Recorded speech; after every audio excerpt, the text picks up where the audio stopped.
Afia, many thanks for joining us. I mean, tell us what the latest on the arrests made in connection with killing of Russian nuclear forces general.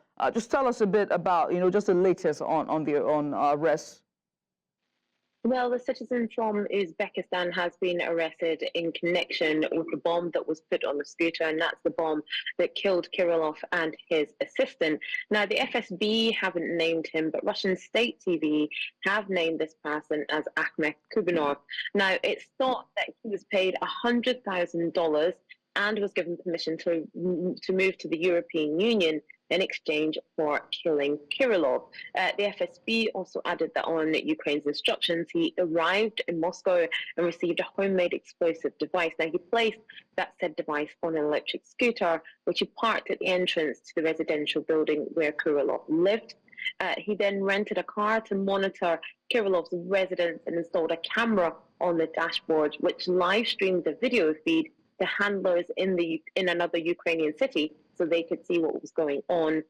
And on that video, you see that when Kirillov emerges from the residential building, the suspect was told to press the button, which he did, and detonated the bomb, which killed him and his assistant.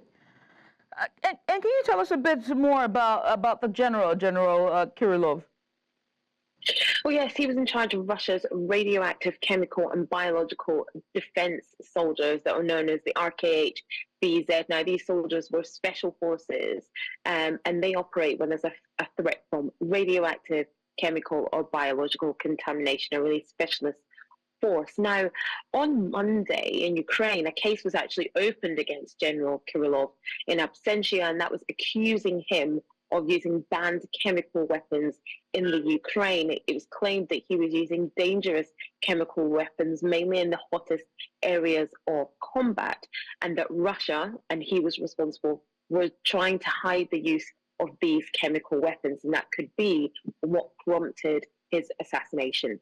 And lastly, away from the killing, what is the latest with the war between Ukraine and Russia? Well, North Korean troops have been deployed and are being used in Russia, and that is really having an effect at the moment. Because of that, forces are moving at their fastest pace in eastern Donetsk region of Russia. That's according to a top commander yesterday evening that said that.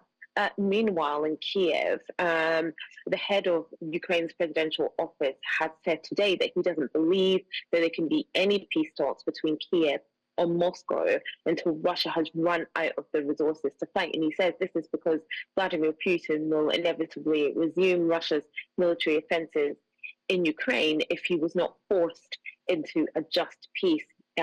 This person, the head of the presidential office, said only the strong are helped. So we must remain strong, referring to the Ukraine there. Well, Afia, many thanks for this update. We appreciate you for coming on. Afia Hagen there, our international correspondent.